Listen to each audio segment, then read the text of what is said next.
Hello, Patriots, and welcome back to the Patriot Dad channel, where we can discuss current events, modern issues, and culture, all while keeping it as real as possible. Today, we're going to be doing a reaction to the Roseanne Barr Podcast's interview with Tom MacDonald. I've greatly enjoyed the Tom MacDonald interviews that we've seen on the Dopey Podcast, the Officer Tatum Podcast, as well as Ben Shapiro. Each one of these interviews brings its own little unique details into Tom's life, his background, and why he does what he does. So, let's get it pulled up. This one's about an hour and a half long. I hope you enjoy it. Let's go.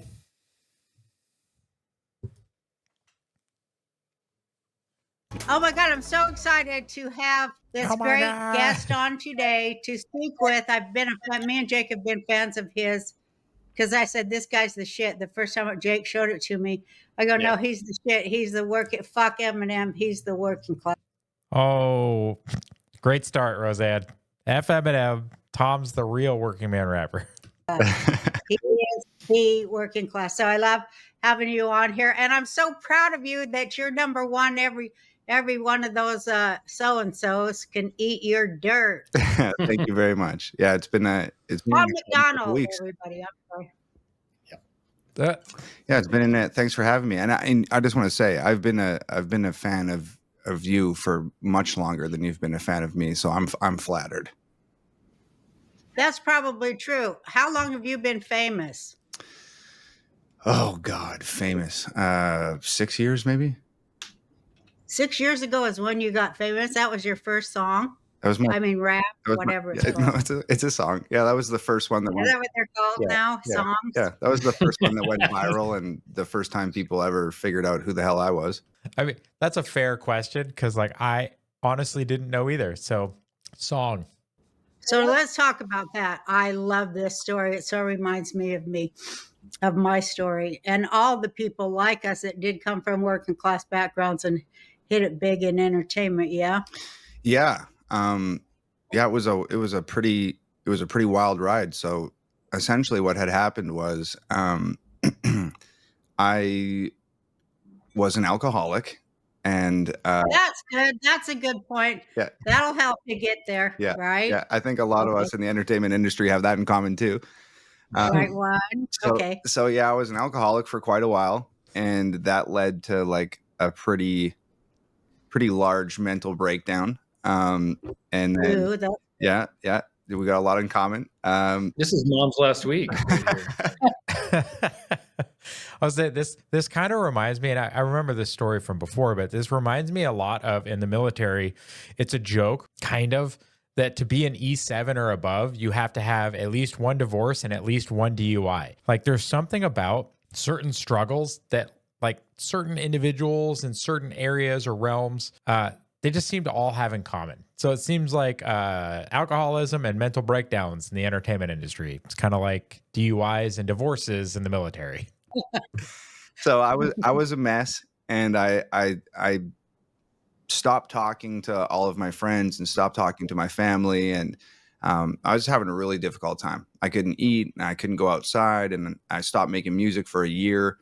Wow. And it's a pretty dark story to kick off the show with. So I'll give you the reader's. No, it ain't, because you know what? Here's what I think. Well, all artists, they have to go through the dark night of the soul to grow in their art. Do you think that way? Absolutely. It's weird because it was the worst thing that ever happened to me. But retrospectively, it's the best thing that ever happened to me. Because we are the result of all of our experiences. Without those hard times, probably wouldn't have been motivated to do great things. So just remember that, guys. When you're going through struggles and you think everything's dark and it's never going to get better, pretty much everybody in this kind of situation struggled through something very dark, very difficult, and then it grew them. And on the other end of it, they were much better off. So don't just doom and gloom yourself and tell yourself that it's never going to get better. The chances of that extremely rare. Push through it, grow, develop, and do something great. It taught me a lot about myself and what I want to do with my platform. And so yeah, it's one of those weird dualities where it's if it never happened, I wouldn't be here right now. Yep. Right. And because exactly. and because it happened, I almost wasn't here right now. So yeah. So it's weird, but yeah. So I was just drinking all the time and partying all the time, and I'm laying in bed one night at 3 a.m, and I get up to get out of my bed, And, you know, I was to the point where I would drink, I would wake up and I'd have beer next to my bed and I'd reach over, crack a beer, drink. When I got done a beer, I'd get out of bed, kind of go about my business, eat breakfast, call my friends. There was a bunch of bars close by where you could get a meal for $5. So I'd meet them at the bar, have breakfast. I knew the bartender, so they'd give us free shots and cheap drinks. And I'd drink all day long until the nighttime and go to sleep and start over again the next day. That, even if you're getting the hookup and getting good deals, like that's gotta be so expensive. Now, how old were you when this was going on? I think I was about like 25, 26. Okay. Yeah. Maybe a little bit later, 27. So that cycle had gone on for years though. And so this one night I get up out of bed, it's about 3 a.m. and I remember just taking a step and my whole room kind of went like, and it kind of like went with me. Yes. And it wasn't like the drunk wobbles. It was like there was something else going on. And all of a sudden my heart starts pounding and I can hear it in my ears. And I'm like, oh my God, I'm dying. I think I'm having a heart attack. So I like ran to the bathroom and looked at myself in the mirror and I was just ghost white. And it was like the first time I'd ever like looked at myself in the mirror and like literally did not recognize myself. I was like, what the fuck is going on right now? Definitely something heart related, blood pressure probably. Been very dehydrated before. Blood pressure was so low, the ER was surprised I made it in there without an ambulance. Had my ex-wife drive me in. That was my first ex-wife. Yeah, guys, real low blood pressure will really screw up your equilibrium. It'll screw up everything. You just have to lay down. It's awful. What did you look like? If you can imagine me looking worse than this, that. I was in Canada at the time, and their healthcare system is just totally fucked. It's free, but if you But guys, everyone always tells us their healthcare is great. We should model after them, right? want to talk to a therapist or something, like you're looking at 6-8 months sometimes, and I'm like, fuck, I don't know if I'm. That's how they can afford it. They save a lot of money by not giving people therapy for 8 months, because in the end, you probably won't need it. Going to survive till tomorrow. I'm not going to make it 8 months. Right. So I go to this doctor, and I tell him for the first time, I told the doctor flat out, if you don't give me something that's going to like make me feel better, I'm going to kill myself today. I will not be back here again. I've been here 4 or 5 times. Like you'll never see me again. I'm done. And guys, don't think that is disrespect. Guys, I completely understand it. I've been there. I've had a pistol in my mouth. I've been put on antidepressants. I was in the military. Dark humor is a coping mechanism. Okay. I'm not trying to be disrespectful. I'm smiling. I'm chuckling a little bit. I'm making dark jokes. It's a coping mechanism. Don't take it the wrong way. Don't get it twisted. I've been in similar situations that he's talking about right now, and thankfully I am here to talk about it. So he gives me some sort of like super powerful kick-ass like Xanax or something. So I go home and I take this pill, and 20 minutes later, for the first time in 9 months, I felt like myself. And I was like, it gave me this relief, a very small window, you know, it would only last for a very short period of time. And I sort of knew like, I can't be on this shit for the rest of my life. No, it's like, to me, pharmaceuticals like putting a Band-Aid on a bullet hole. Like it might stop the bleeding for like a minute, but it's going to kill you eventually. Yeah. So yeah, guys, when I got put on antidepressants after my son passed away in 2004, I was on it for a few months. I took myself off, exactly like he's talking about right now. It is not a long-term solution. Use it in the short term, triage, get your feet under you, and then figure out another way.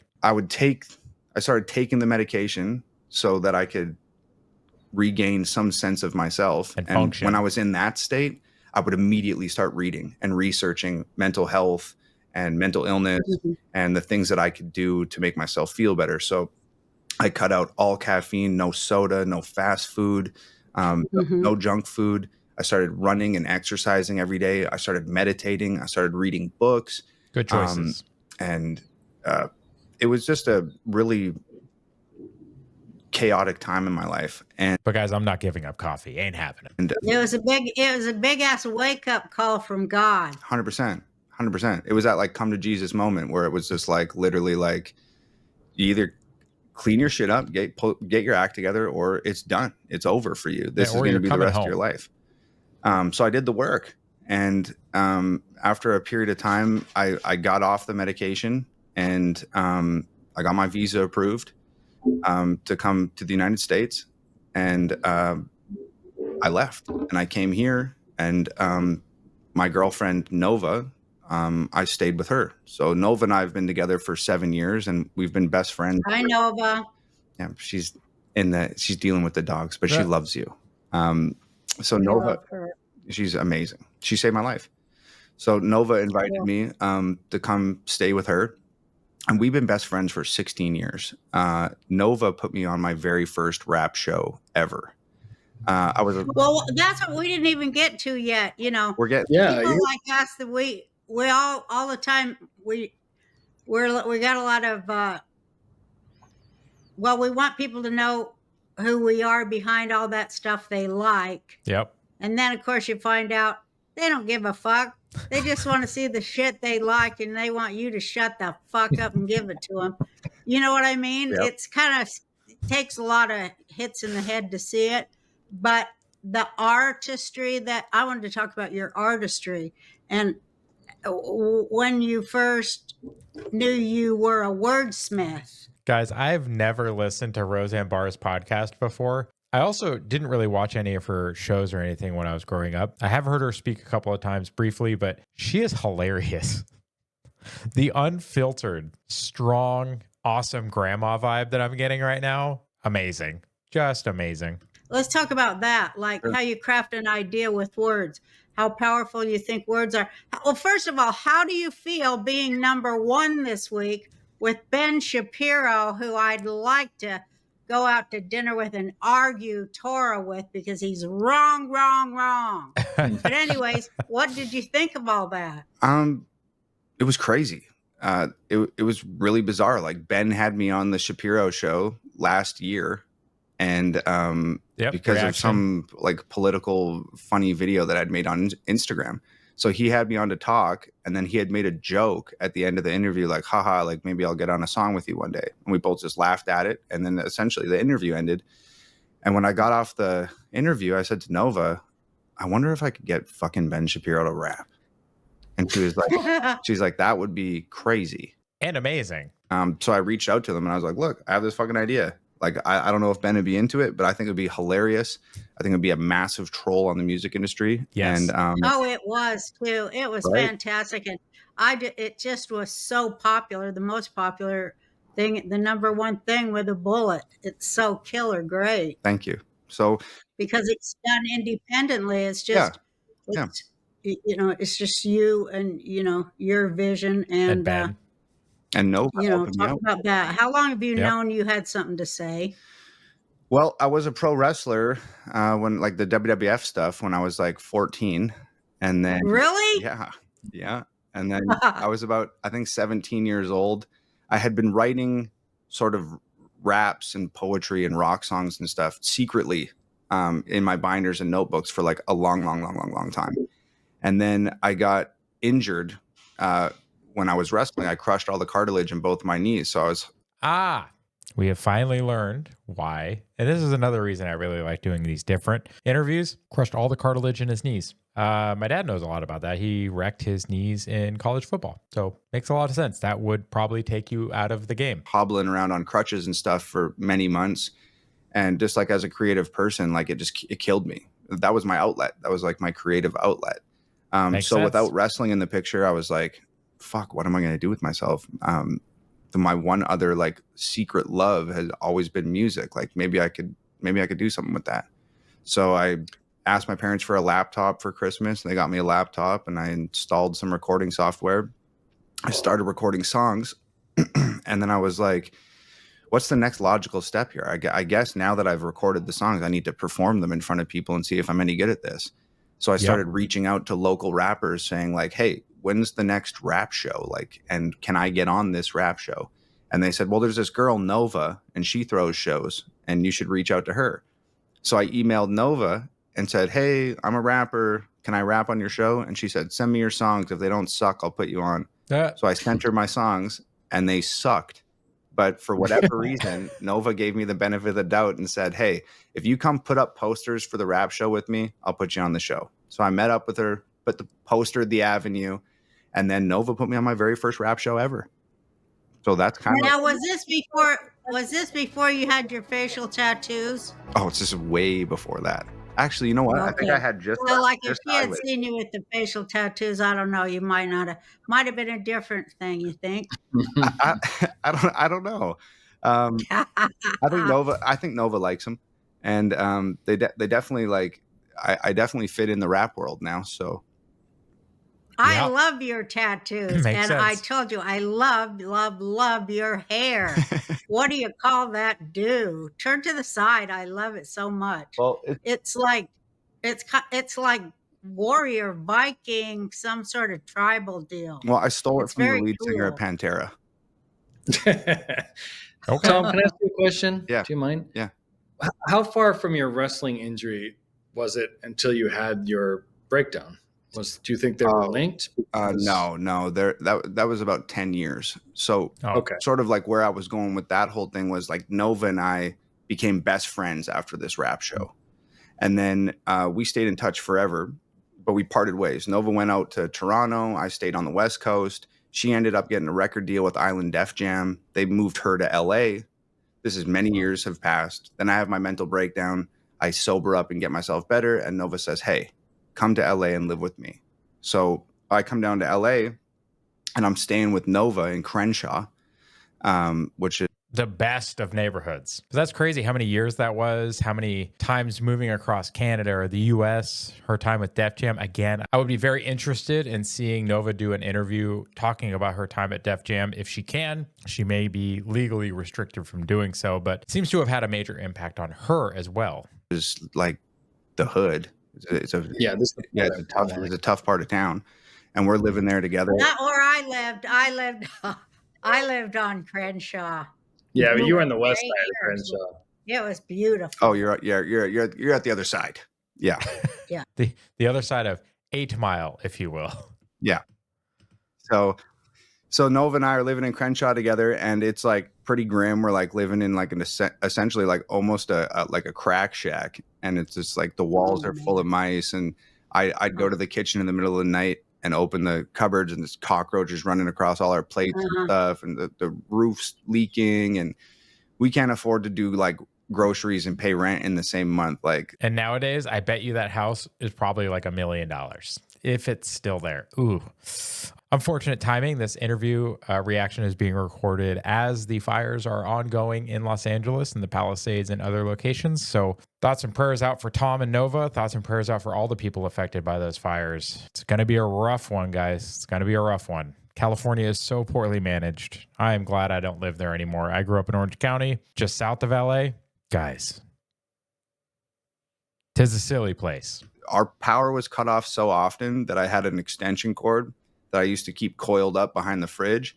And when the power got cut off, I'd run the cord out into my neighbor's garage and plug it into his garage so our food in the fridge didn't spoil. Like, it was fucking grim. And did he know about it? Pardon me? Yeah, he knew about it. He was cool. And then it was like so fucking bizarre. It was like literally like one day, it's beyond mice and men. for real, literally. So it was bizarre. Like one day we're sitting there and the power had just come back on after a week of being cut off, and we have. And the other bad thing about that, a lot of times, guys, these utility companies charge you every time they have to send somebody out to turn it back on. So not only are you poor and you're getting your shit cut off, but like they're also going to charge you the fees associated with disconnecting and reconnecting it. It's just like overdraft fees at the bank. They're like, hey, you're already poor. Let's help make you more poor. Like, it's just a bad situation. No food and no money for rent. We literally have nothing. And I have half a cigarette left. This is like, oh no, it blows my mind to this day. And I'm like, I'm sitting in this house and this, I think it was like a Drake song or a G-Eazy song comes on the computer or the radio or whatever. And whoever it was sort of like bitching about being famous and bitching about being rich. And it's like kind of like the woe is me, like sad celebrity song.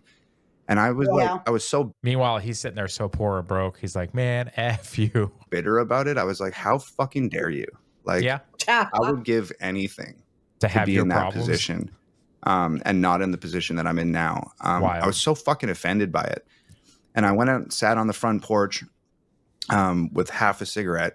And in the time that it took me to smoke that cigarette butt, it was literally like there's no other way to explain it. It was literally like God like reached down and like spoke through me into my phone. And I wrote this song in like 10 minutes.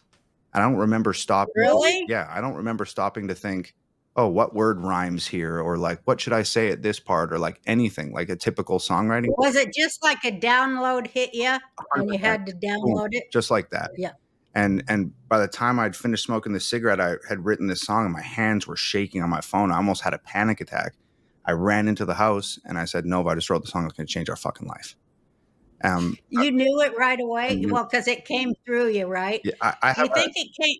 You feel like it came straight from God through you to your fingers? It's the only explanation I can come up with. Yeah. Like, yeah. That's what I thought. You know, there's been a lot of times in my life, especially growing up, that I wasn't sure if there was anything that existed beyond us.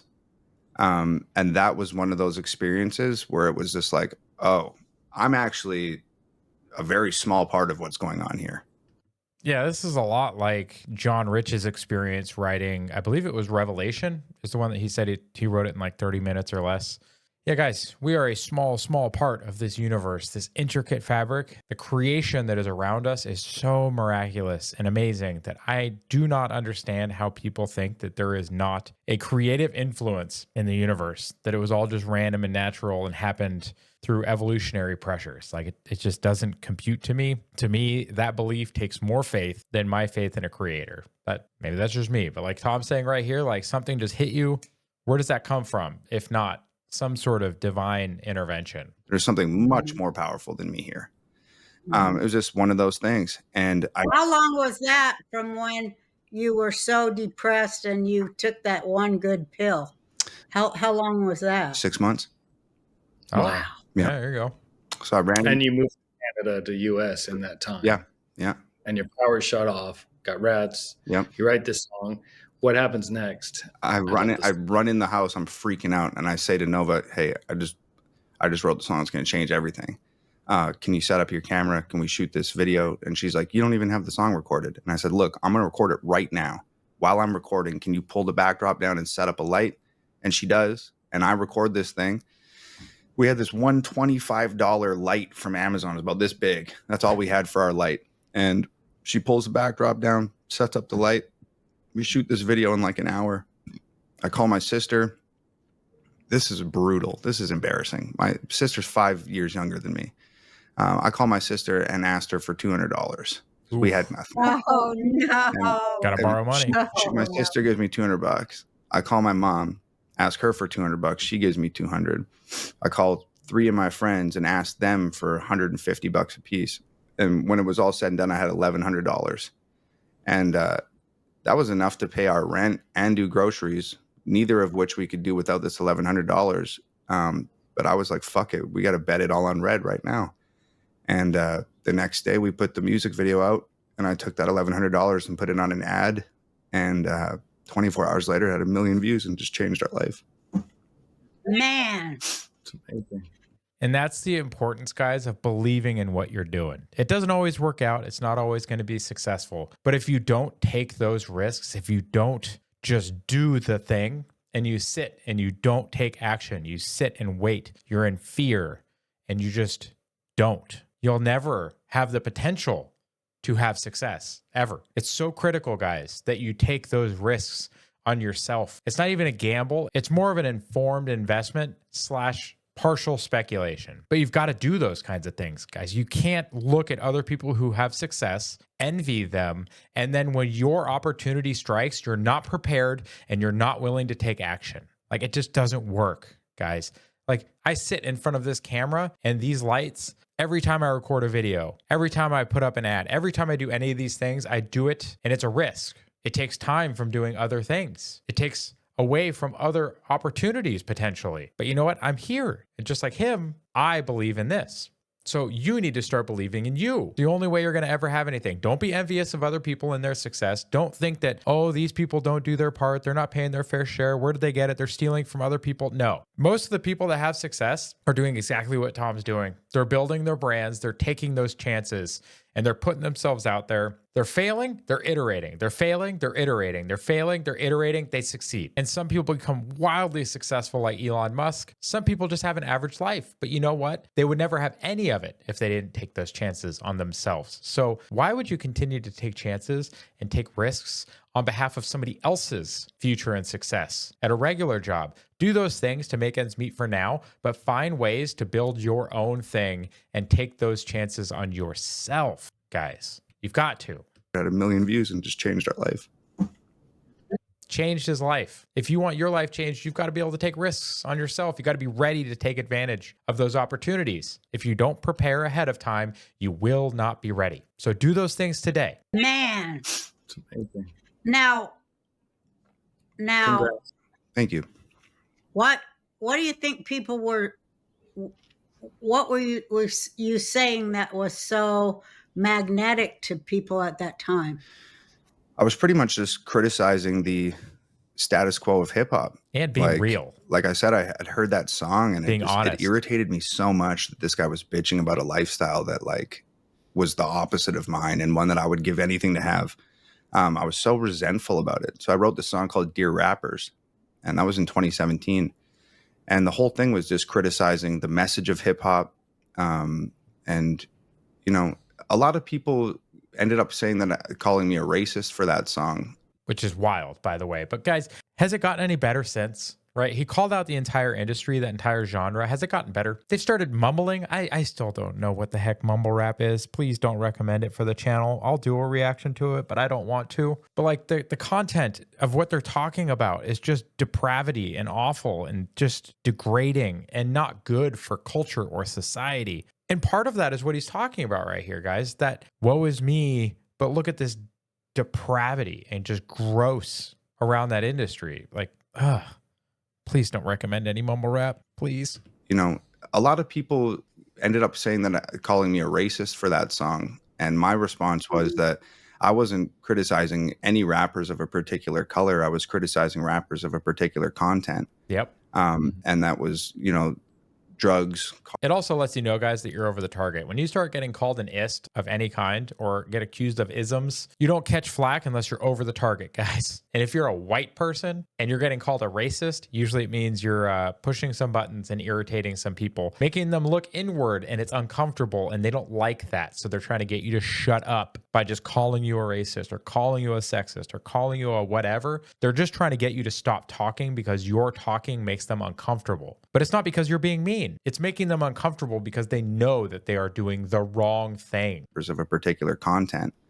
And that was, you know, drugs, cars, clothes, money, girls, partying, all the same stuff. Empty. That deteriorated me to a point where I had a fucking mental breakdown. Yep.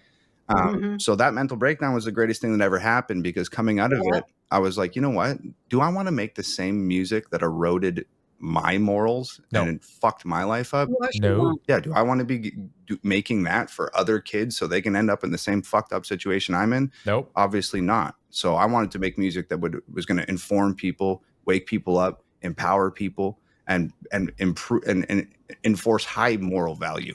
The opposite of sort of the music that I was listening to. So that's what Dear Rappers was. And I think that in a world that's just like so fake and so full of bullshit, it's really easy to just cut through all that noise just by being fucking authentic and genuine and true to yourself. Be your authentic self. It's a horrible way to put it, but he's right. Just being real, guys, is so rare nowadays. So rare that if you do it, you're going to stand out, because so many people are just fake. Look at Instagrams. Look at all these other social medias and everywhere else. Guys, everybody on them is fake. They're just fake. Fake, fake, fake, fake, fake. Everything is filters.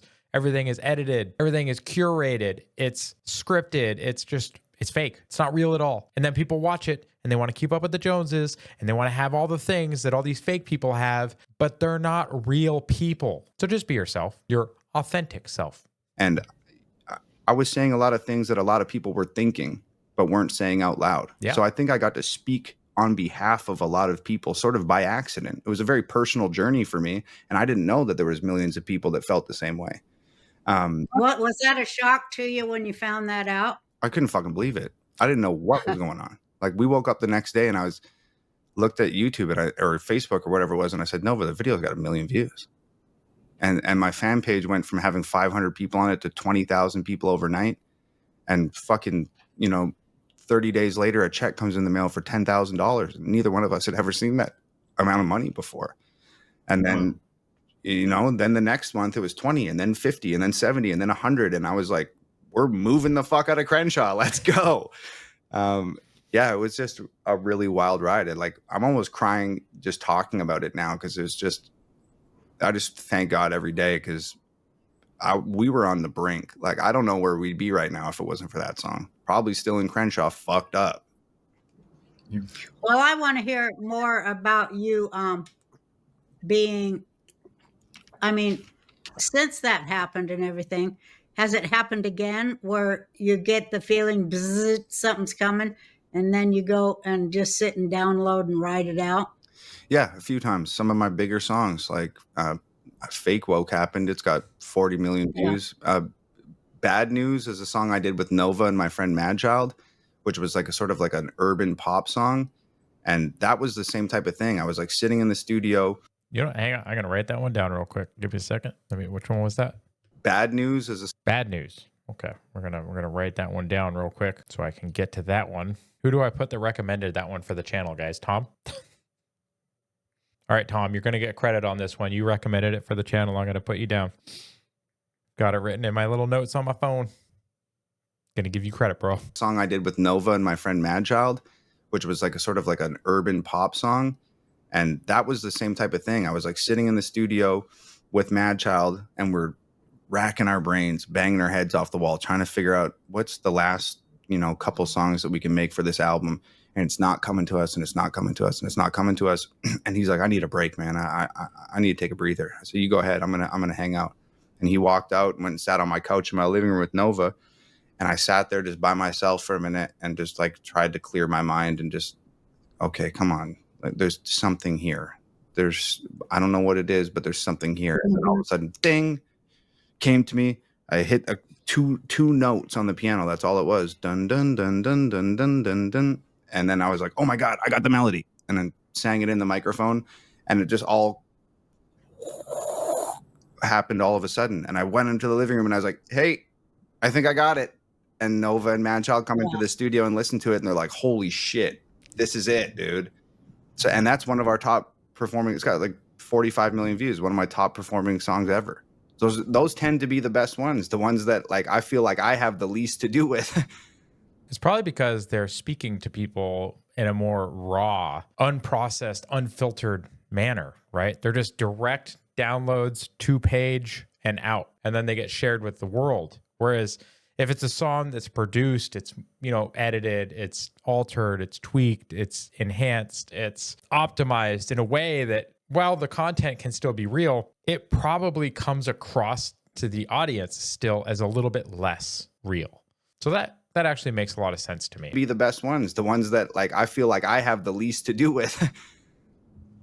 Isn't it great to feel that connection to like a higher form of intelligence than just humans? Well, yeah, like I feel like when I was really depressed and having that mental breakdown, I feel like a big part of it was not having someone to look up to. Yeah. And not having a sense of purpose.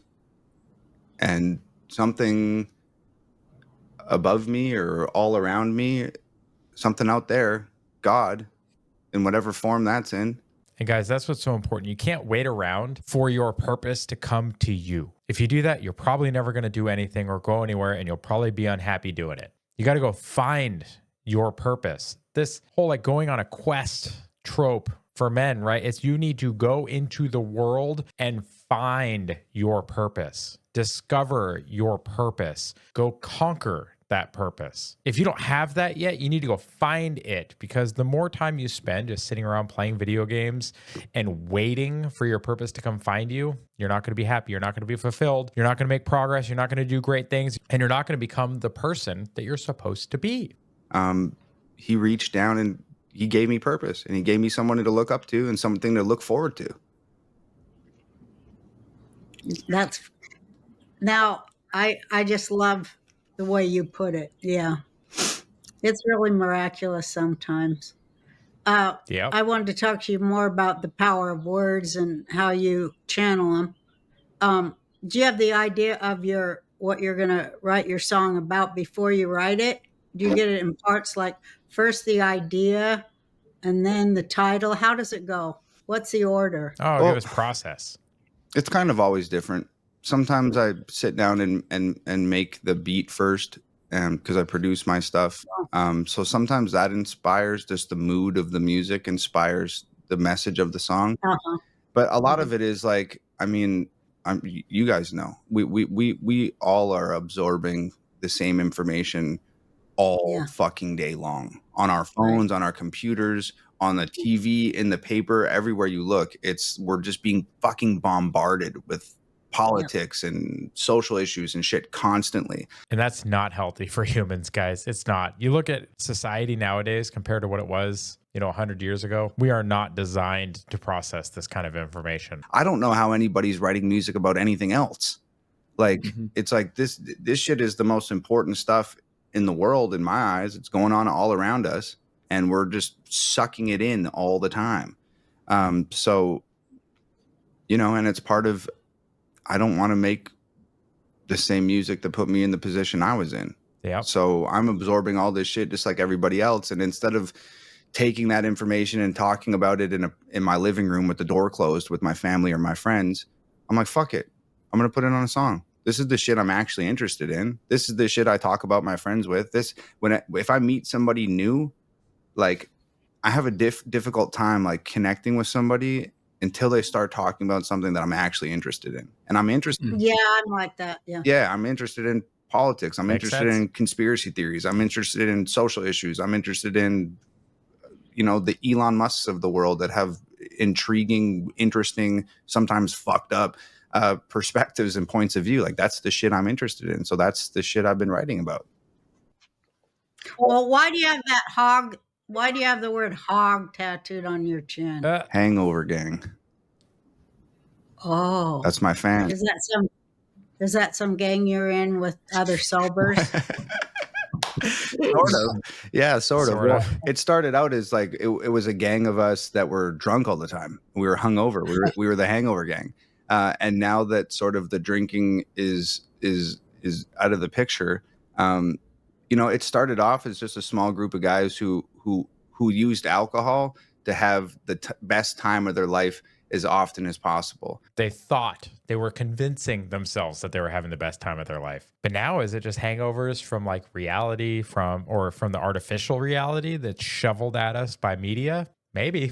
So, remove the alcohol from the equation, but I'm still just a guy who's trying to have the best time of his life as often as possible, just like everybody else is. So Hangover Gang still rings true to me. The Hangover Gang family and community, guys, you guys are amazing. I appreciate the welcoming nature of you. You always show up in my comments. You were so welcoming to me early in my channel. You recommend some of the best content for me to react to. Big shout out to Tom's Hangover Gang and the folks in it. I appreciate you welcoming me into it. I hope I live up to your expectations and I don't screw it up too bad. Life as often as possible, just like everybody else is. So Hangover Gang still rings true to me. You just probably don't do as dumb of shit. You probably don't like bang your head through a wall or some shit like that you do when you're drunk. Debatable. Oh. How many number ones have you had? Because most people know who you are, but for our listeners that don't, we're talking about your rise to fame and your dark days. But let's throw out the receipts. I mean, you have wild success. You've had Thanks. Incredible. Yeah, like, so some songs that have multiple number ones associated with like one song. Like, it'll go number one in digital sales, number one in hot rap, number one in whatever. So if you take all of those songs and add them up, I'm like around 40 something number ones on Billboard. Yeah. Man, congratulations. That's unheard of. That's a lot. Thank you. You've invented your own genre too. I mean, a lot of other rappers that I watch and enjoy, they got their own genre too. That's kind of what's cool watching them, But you have a very unique one, because I just love that it's so lovingly radical working class. Yeah. Absolutely. Hello, I love that. That's where we came from. Like before being a rapper, I was a carpenter. I swung hammers in the freezing cold for years and years and years and years. And I was a heavy duty mechanic for a while, and always did laborious sort of work for those that didn't have an education that was as good as some others. So that's what I was doing. That's what I come from. Carpentry and mechanics makes a lot of sense. Also, just to let you know, this is water, guys. This would kill you if this was moonshine. I know I live in West Virginia, but if you see me drinking it throughout the video, I'm done with my coffee for now. So water, I promise. Yeah, we're really in trouble because they're really trying to undercut all the pay of that class of people. That's what the immigrants are really about, besides forcing them to vote for Biden, because no Americans is going to vote for the motherfucker. I mean, hot take. Oh, the brutal honesty of just older people. I love it. That's hilarious. I'm gonna play that again. Pay of that class of people. That's what the immigrants are really about, besides forcing them to vote for Biden, because no Americans is going to vote for the motherfucker. I mean, but anyways, at this point, I just got to say, at this point, if you're a Democrat, which is totally fine. I'm sure there's lots of cool Democrats out there. I'm friends with some liberal folks, and they're totally fine. But I know my kids are Democrats, for fuck's sake. Yeah, not you. Okay, cool. But I just feel like even if you're a Democrat and you detest Trump, or you detest whoever is on the right side of the spectrum who's running, just with what we've seen from Biden, like. And I'm not even talking about his policies and the job that he's done. I mean the mental frailty that we've, and the incompetence that we've witnessed on a very public stage. It seems fucking irresponsible at this point, even if you're a Democrat, to re-vote for somebody like that. Like, come on, man.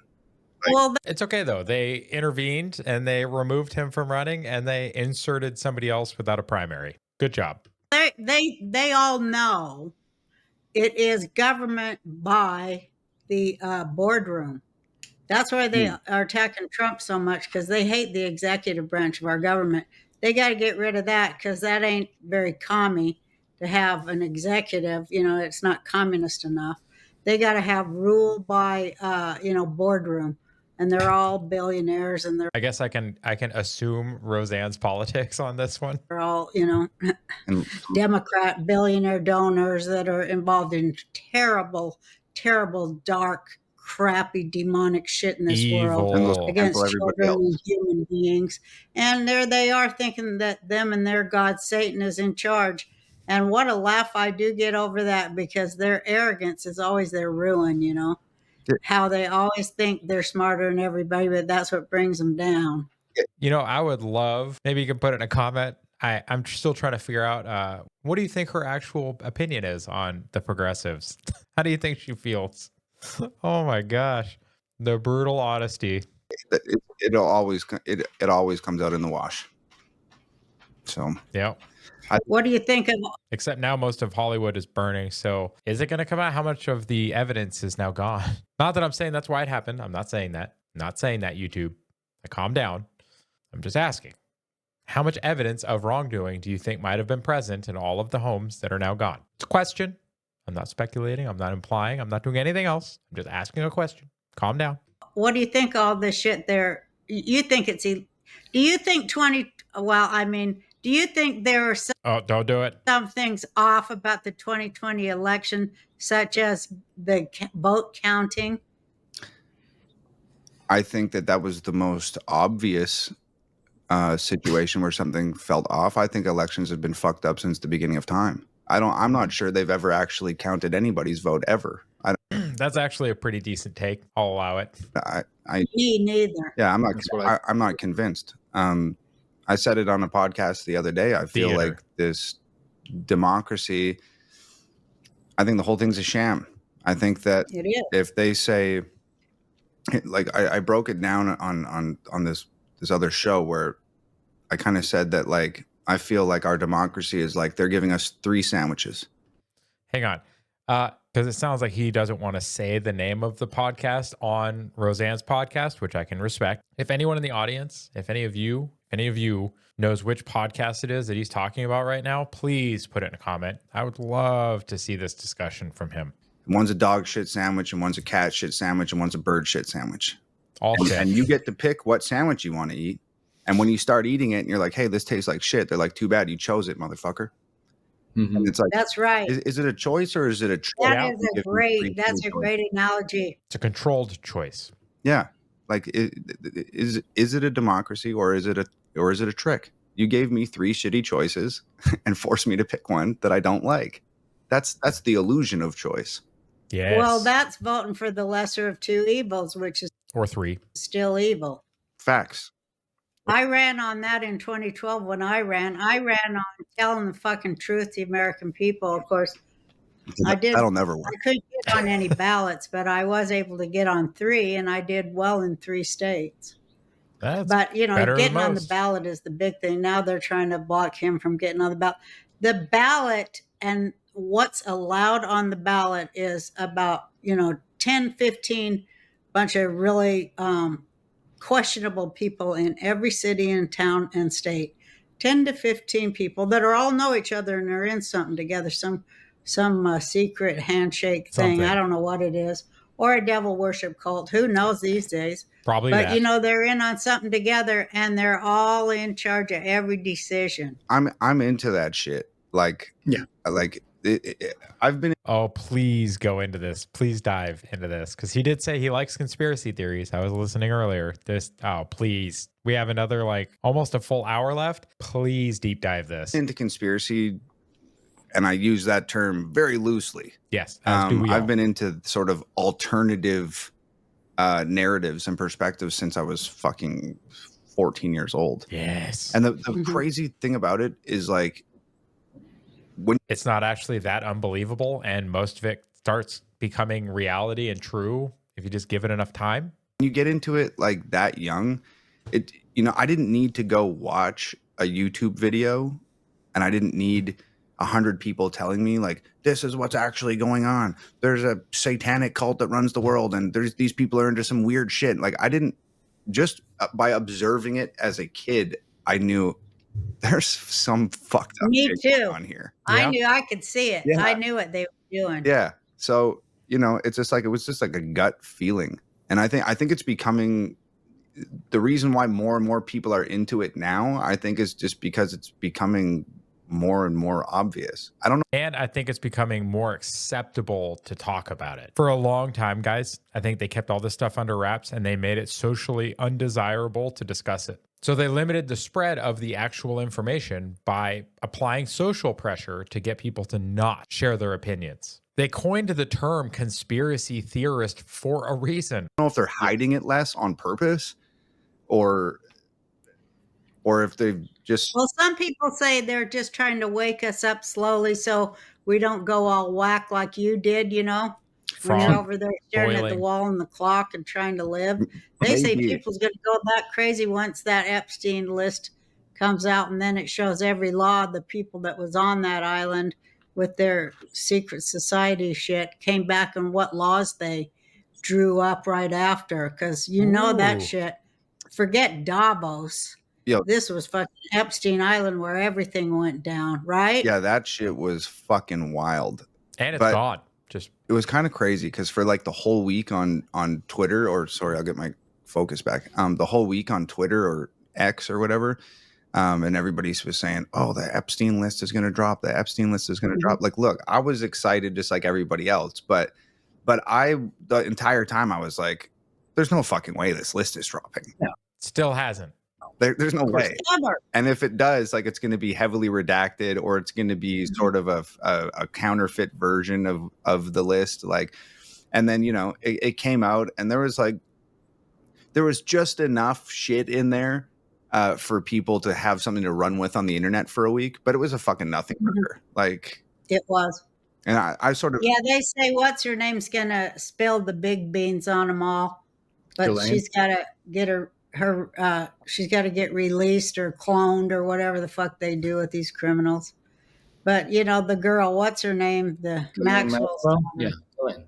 Or Ghislaine. I don't think that they'll never give her the chance. Nope.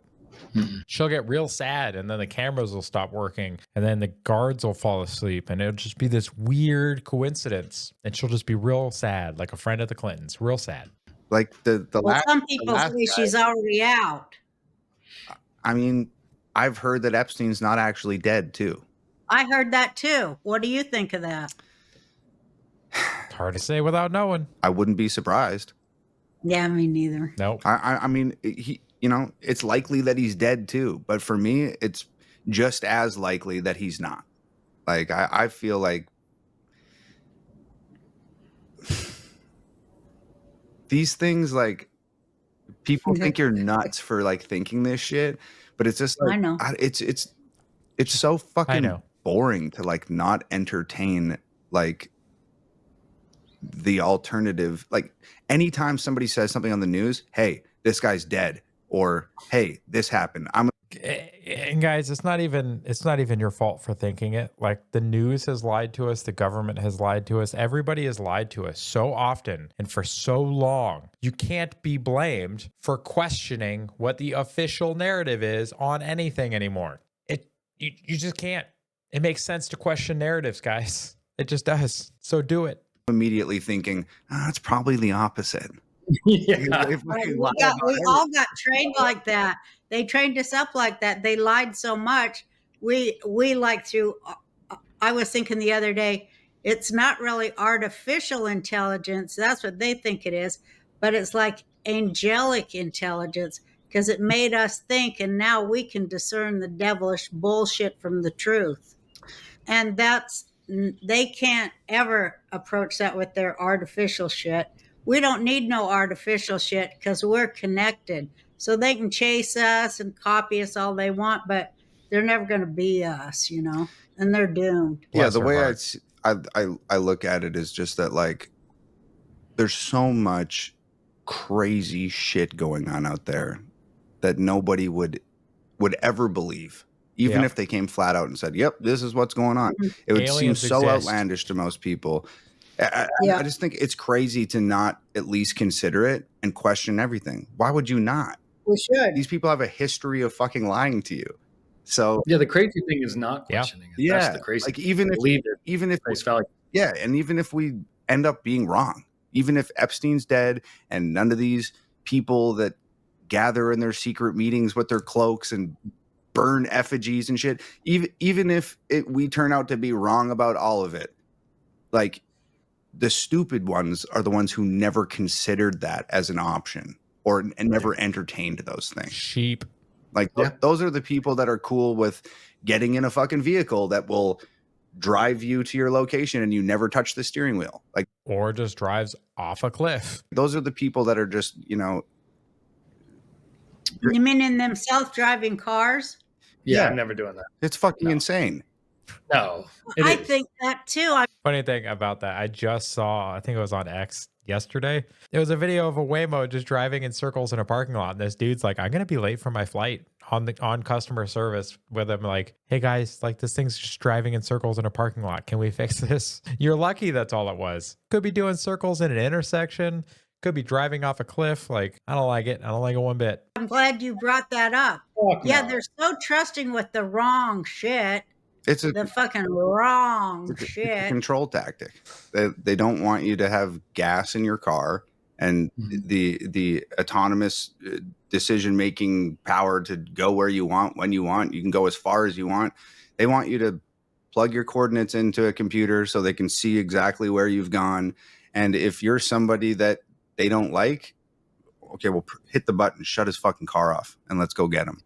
Or reroute it to drive off a cliff, or take him to the fucking police station, or whatever. Like, and maybe that's not a reality right now, but it will be. That this is how things start. Hey, like, this is compliance disguised as convenience. Slippery slope, anyone. People love to hate the slippery slope argument, but it applies here, guys.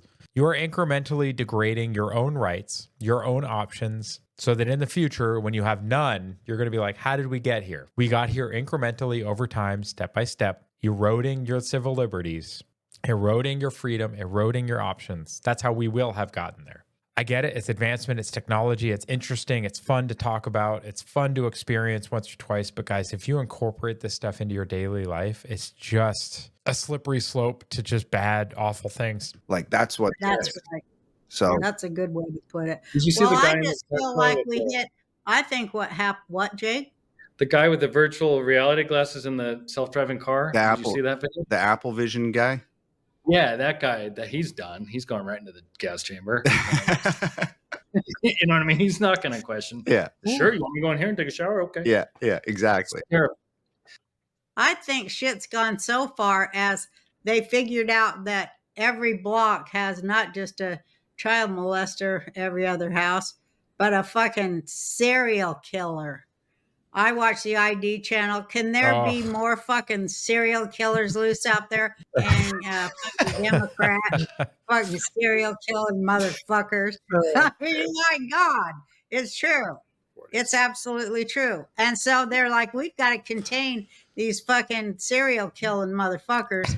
So what we're going to... How did we get here? We just went on a hard segue. Like, we're over there now. We're just so, I can't see it, but like, we're way over there now. Left field. Here we come. We've got to contain these fucking serial killing motherfuckers. So what we're going to do is put them in a 15-minute city. We don't have to put the boot on them. We'll give them an electric car and they'll get like 10 miles a day and it don't roll over. I read about the 15-minute city, and it ties in with the social credit system and digital currency and like all that shit. Guys, hopefully we never get there. That whole concept and idea is awful. Somebody like, if you're watching this channel, it's probably somebody like you too, but somebody like me, I wouldn't even be able to make it to work. They'd be like, yeah, you're not friendly enough to the government, so we're going to restrict your mobility and then I'm homeless. Nope. And it's fuck, man. Like, I mean, if you could see where the world is right now, if you could have looked into the future 10 years ago, this shit is fucking dystopian.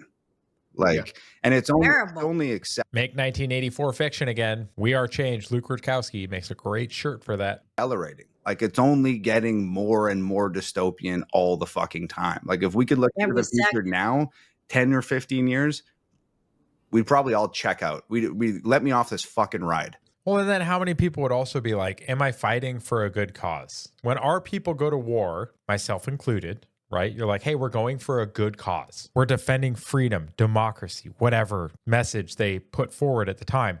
Do you think the people fighting in World War II would have fought so aggressively against authoritarianism that was happening in Europe if they knew that the end result would be what is happening today in our country? Like, we must stop fill in the blank ideology, push democracy abroad. It'll be great. And then they look in the future and go, me and my friends are dying for what? So that people can mutilate children and just be awful to each other. People can have OF accounts and whatever. Like, guys, if I was somebody from just the teens and the 40s, like World War I, World War II, any of the ones in between, and I looked at the current future and I saw it like societal collapse incoming due to low birth rates, people that are just so selfish, it hurts to watch. Social media, TikTok, I would look forward to that and be like, you know what? It's not worth it. Nope, I'm not dying for that. Show me a better future where what I'm doing today is worth it, prosperous, kids everywhere, society's great, economy's great, advancing society, technology's amazing. Like, show me that future. And it's like, yes, today is worth fighting and dying for. But you show me the future that is right now back then? No. Like, I'm good. No shit. Right? They're like, oh my God, I can't take much more of these people's stupidity and their refusal to wake the fuck up. It's getting me so fucking mad. I don't know what I can do besides go on, what's that called? Nudist.com. What is it, Jake, where I'm getting my thing? OnlyFans. Oh, you got I'm going to start stripping for peace.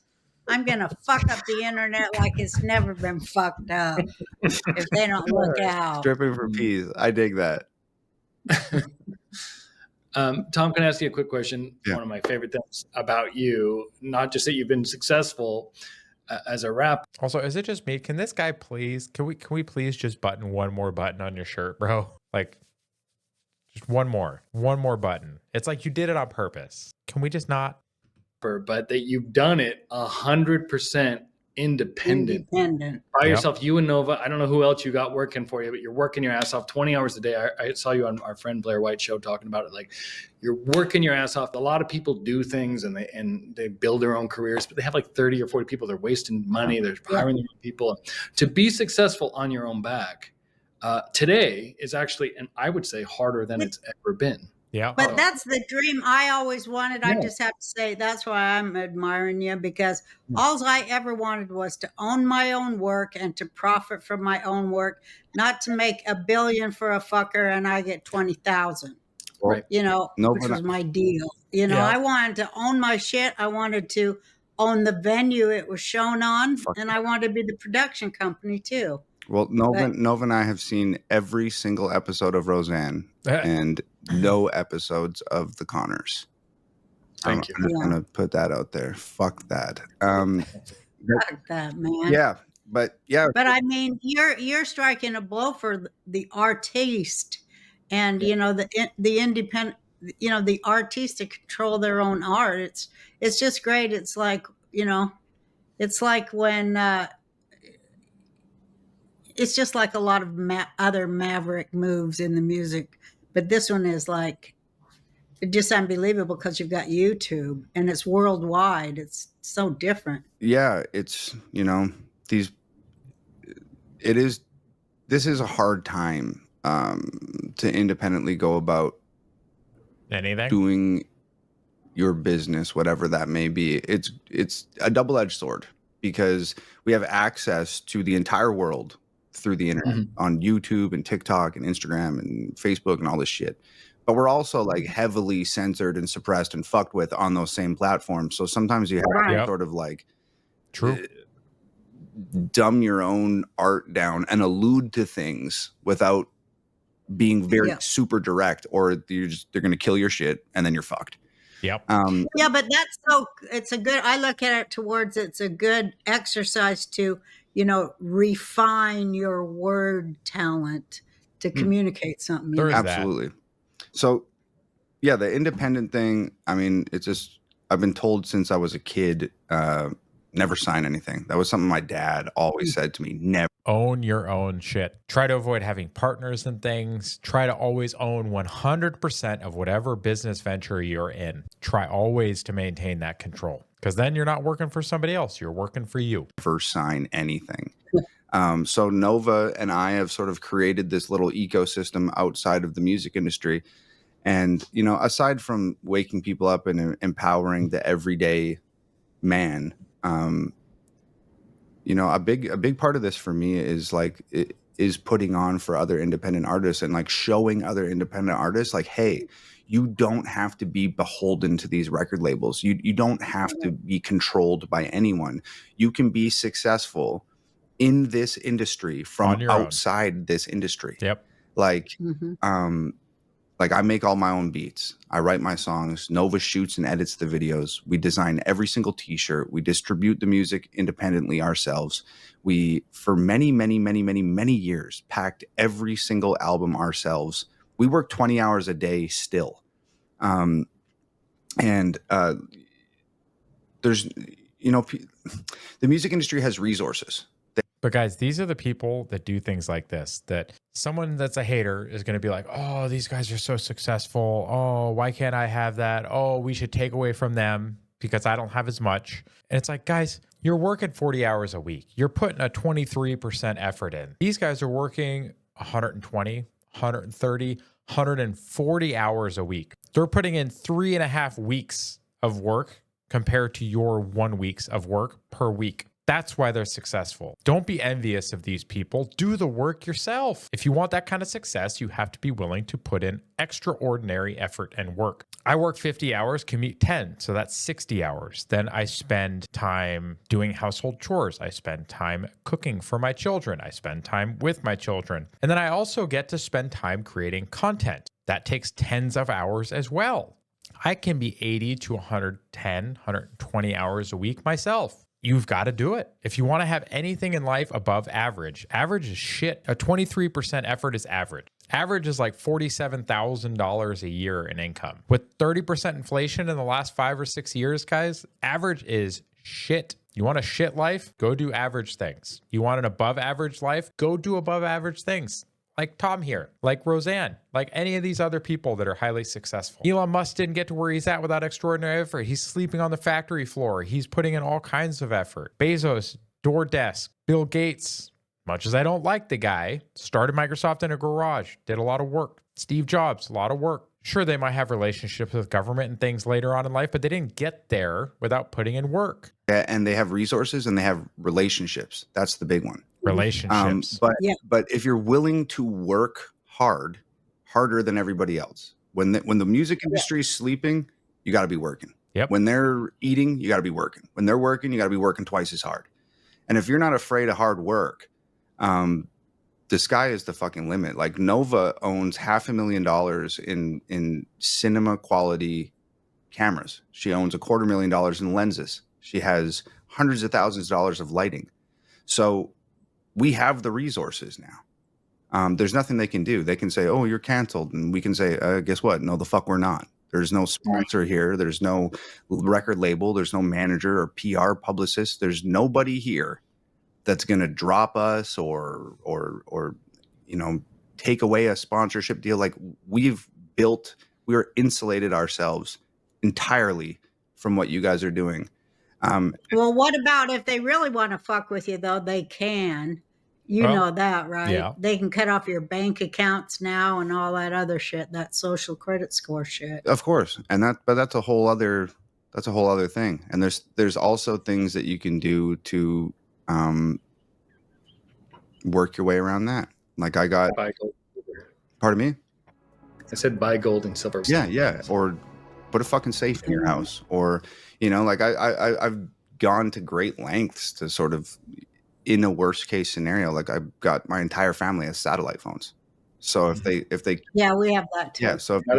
Yeah. So if they kill our phones or the fucking grid gets knocked out by like an EMP or whatever the fuck it's called, I can still call my mom and dad and say, hey, this is the coordinates, meet me right fucking here. Hopefully, because satellite stuff still relies on base stations that are land-based. There's a lot of other things. I worked in grid control. I've worked in power generation. I've done data centers. I've worked in a lot of other sectors in life. But guys, do as much preparation as you can. Be as prepared as you can be. You don't necessarily need to be like a full prepper. But guys, if you're not doing some sort of prep, this is how people ended up running out of toilet paper like 4 weeks into COVID. They live in a small apartment. They have no supplies. They have no plan. You have nothing. Like, don't be one of those people. Whatever the fuck it's called. I can still call my mom and dad and say, hey, this is the coordinates. Meet me right fucking here. So. Are you getting prepared for that in any way? I mean, you know what I mean?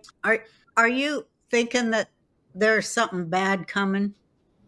Yeah. I mean, yes, but also, are you really asking a guy to talk about his preps? Careful. They're either going to overshare or they're going to get mad about it. I think so. I'm not like a prepper. Like I'm not like hiding out in the woods drinking my own piss or anything. But I got I got a couple of years worth of survival food, and I got my folks satellite phones, and we've have things to protect ourselves. And but you can't. To me, it's like if you live in that, it takes a lot of joy from your day to day. Yes. So I try not to like live in that headspace. Yes. But like be prepared for it. Just be aware of what's going on in the world around you, and be, who fucking knows? Maybe China fucking walks ashore tomorrow. Like who fucking knows? I think they already did that. I think they. I mean, immigration guys might be trying to train us up into accepting the fact that we're Chinese, we're under Chinese rule, and we better start producing some work or we're going to the gulags. Well, I think they just do it in different ways, right? Like it's not actually boots on the ground this time, but like if you look at TikTok, like in China, TikTok's like an educational platform. There's nobody fucking dancing and screaming about, oh, I identify as a fucking cupcake and you have to participate in my delusion. And there's none of that shit. It's an educational platform. And I think what most people don't realize is, guess what? TikTok's a fucking educational platform here too, but they're educating you with different shit. Yeah. The real issue is it is an educational platform, but it's being used to push propaganda and depravity. They're just like, instead of adding things to your brain and adding information, they're distorting the information that you have and eroding your mind. Yep. Like it's still an educational platform. They're just educating us to be dumb and passive and compliant and fucking confused and useless. Yep. Same tool, different use. While they're educating their own population to be the opposite. So I think, people always talk about I think they feel our working class is what has it way too goddamn good. The way they look down on it is like these people complaining and saying they're not getting enough and this and that, and now they want this and that. All they do is complain and they can't, do anything right and blah, blah, keep drinking and blah. Well, I mean, and they don't really want to work, do they? Like a lot of people do. Don't get me wrong. Don't come at me and be like, oh, you're anti-working class. No, guys, look, the average person wants to work less. I got in an argument with somebody on X the other day about when I posted this, say that I work 80 hours or more a week because they assume that means at a career or at a job for somebody else. That is not what I said. I just said work 80 hours a week. But they came at me and they're like, 40 hours is too much. We should be doing 32 or less. And I'm like, we already work so little. Everything they think of the working class, every stereotype. Yep. And so they're like, you know what? They're never going to change or get any better. They're all clinging to their guns and their Bibles on top of their other shit. So I say, let's bring in even more poor fuckers and sign them up to shoot the Americans because they ain't nothing but lazy racists anyway. Yeah. That Biden 24. is that the Holy bejesus. I love when she just goes on her tangents. It's so good. Just the brutal, pure honesty. It's like having my grandma back, man. I miss her. Bless her heart. I know she is in a better place. She was saved, but like it just reminds me of that just brutal candidness and honesty that you get with old people. Like, I miss you, Grandma. campaign video right there, huh? Yeah. It'll be on his account tomorrow. Yeah. So, people talk about World War III all the time. And I think that World War III has been going on for a while. It's just not, it's not being fought in the way that people expect it to. Like, I mean, information war, info wars. Alex Jones was right. COVID. Like that. Yeah. That's No what you have shit. to say. Like, come on. Like, that was literally the beginning. And we're still in the middle of it now. It's just a war that's being fought psychologically and digitally. It's just a different type of war, but it's happening. It's an information war, like Alex Jones rightly named it years ago. It's an information war, the war of the screens and the memes and, the sound bite and anything they can show 4,000 times a day in a row. Yeah. Yeah, sure. Because Good job, repetition Roseanne. is very much a part of mass mind control, showing the same shit over and over. 100%. Yep. Just ingraining it into your brain over and over. If you repeat it enough times, people will start to believe it's true. Don't fall for the propaganda. And that's literally what TikTok is. 10-second videos of the same shit over and over and over again. Depravity, awfulness. Don't open that app, people. Brainwashing kids every day. It's fucking wild. What in the hell are we supposed to do about it? I'm going to make rap songs about it. There you go. I feel like that's, I mean, everybody here has a gift. And I think a lot of people, unfortunately, never discover what their gift is. They never discover what they're supposed to bring the world. And you've brought the world tons of stuff through your comedy and through your platform. And you've done it in a different way than I've done it. But I've discovered, thank God for that mental breakdown, and thank God for that moment in 2017. That was literally my gift being shown to me. Hey, this is what you're capable of. This is what you're here to do. Okay, cool. That is what I'm here to do. I'll take that ball and run with it. So, beyond that, like beyond. Sometimes you got to break, you got to shatter the wall to get to the, in Jewish, real deep Torah stuff, it's called, you remove the 10 layers of artificial or self-made, created psychological protection is in 10 layers. around the heart. Like- And when you remove them, then you have the nourishing nut of, the most nourishing nut of all in the body that, Pause. has no fear, but it doesn't have fear. It has, instead of fear, it has hope and vision. It's something past all that fear and programming, something so good. And, I see that in you, and I see it in just so many people now. I think the times are just calling for it, and we're lucky to be here and to be part of it. Yeah, and guys, I've talked about that a bunch in other reactions and other things on the channel. We need to escape from under that fear. Our ego is not our friend. Fear is not your friend. None of these things are your friend. You just need to be yourself, and you need to interact with the world in a genuine way, and you just need to work hard and do your best to make an impact. Make sure you are having an impact on the world, not the other way around. And I love to see it. So we've always enjoyed you and felt like you're very connected and, into the right kind of ideas. They're not just so ridiculous like that fucking Taylor Schneidman. What's her name? She's a Jew. Taylor Swift. Her real name is Taylor Swiftstein. She's a Jew. I want to smack her. She's just repulsive. You don't like And Taylor? they say she's going to get Biden reelected. I'm like, hey, you're a Jew, even though they changed your name from Swiftstein to Swift. That's true. I'm not allowed to talk shit about Taylor Swift because my girlfriend fucking loves her. I talked shit about her in a podcast the other day, and she interjected, like got on the mic from somebody that was off camera and was like, "I love Taylor Swift. Don't even be talking shit about her." But like she. Okay. Also, audience people, find me what podcast was that? Because I gotta see that. Okay, well, I'm only talking shit about her Judaism because she don't know shit about her own religion. And the shit she is yammering is making me really pissed off. And I want to say Taylor or Tyler, what's her name? Taylor Swift. Taylor Swift. Tyler, I love that. Tyler Swift. Listen here, girl. Michelle might be a Michael. You're a Jewish girl, and we know you are. Oh, no. Don't start that conspiracy theory, please. Oh, lordies, the Swifties are going to come out in force. Know where you come from, but you know what?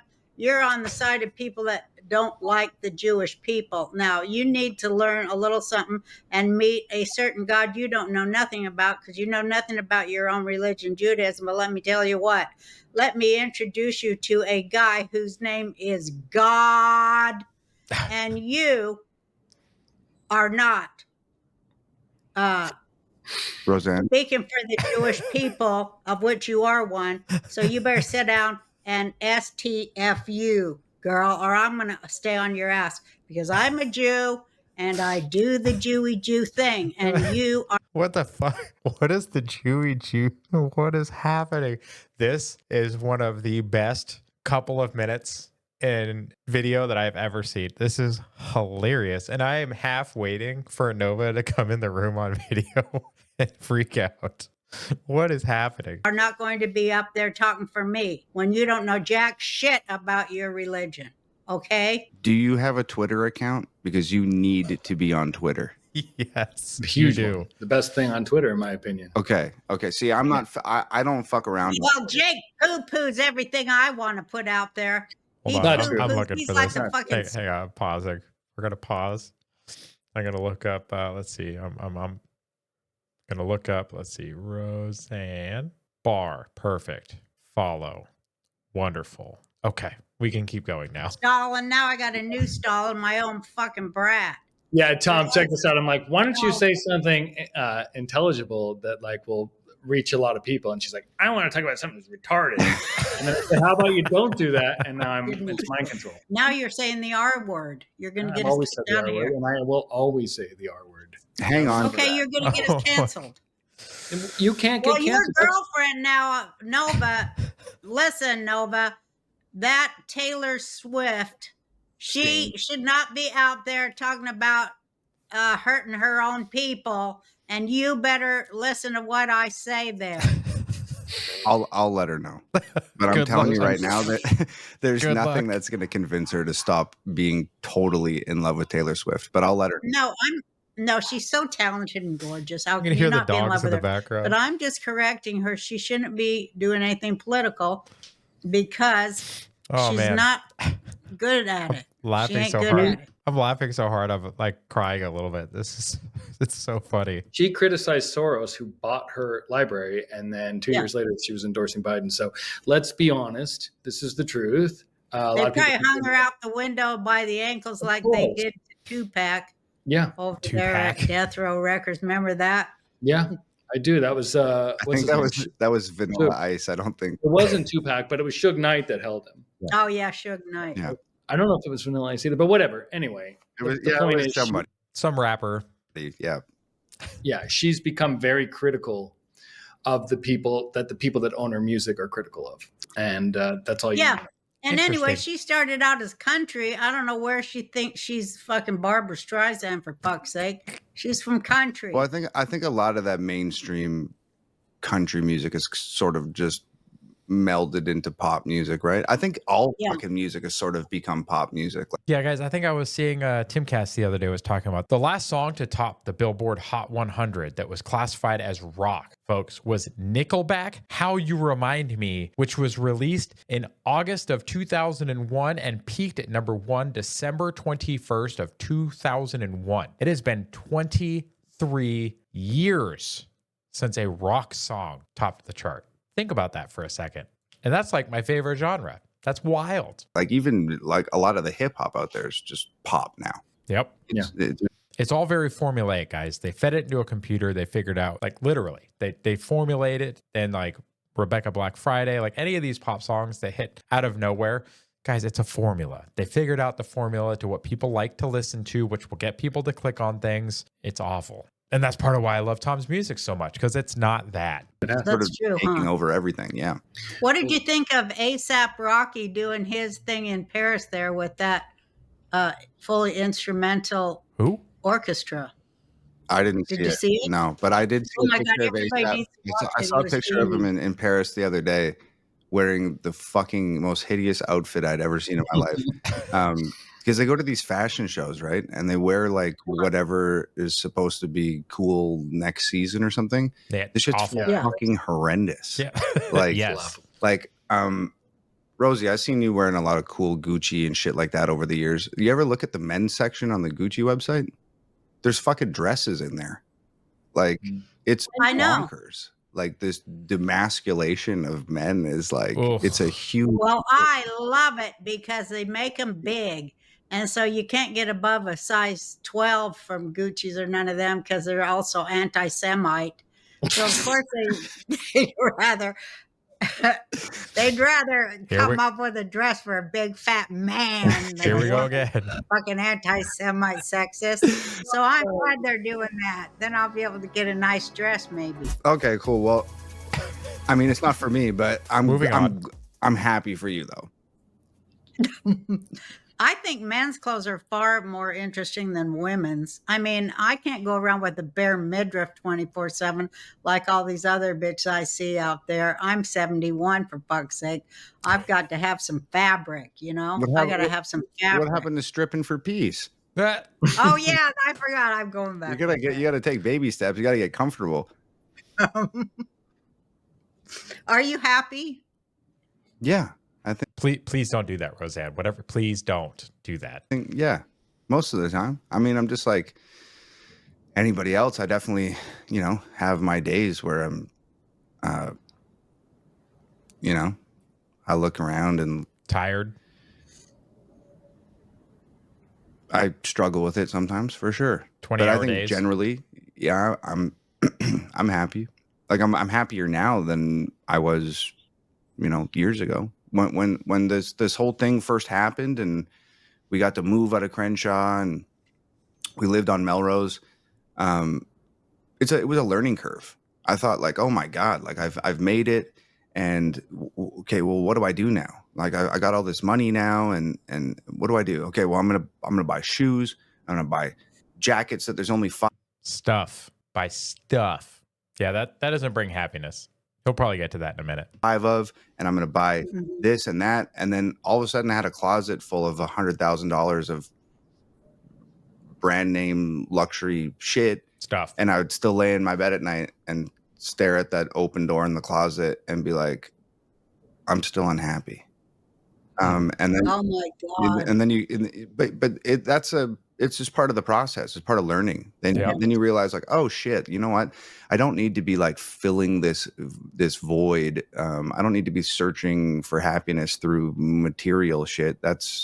It doesn't mean fuck all. Correct. Like where do I find my happiness? I'll find it in my dogs. I find it in my family. I find it in my girlfriend. I find it in my friends. I find it in making music that means something to me and making music that speaks for other people. Like that's where I find my happiness from. Pursuing your purpose in life, guys. Completing difficult things. That is where you're going to find happiness in life. Happiness is also just a momentary feedback mechanism. That's your brain telling you you're doing the right things. Anxiety and stress and just depression and unhappiness, that is your brain telling you you're not doing the right things. Those are healthy signals. So if you're sitting there and you're depressed and you're not making any changes to your life and you stay depressed, you shouldn't be surprised, because that depression, that anxiety is your brain telling you you are not on your mission. You are not fulfilling your purpose. You have lost that. Your brain is trying to tell you to go find it. And instead, we get drunk, we get high, pharmaceuticals to make it go away and mute it.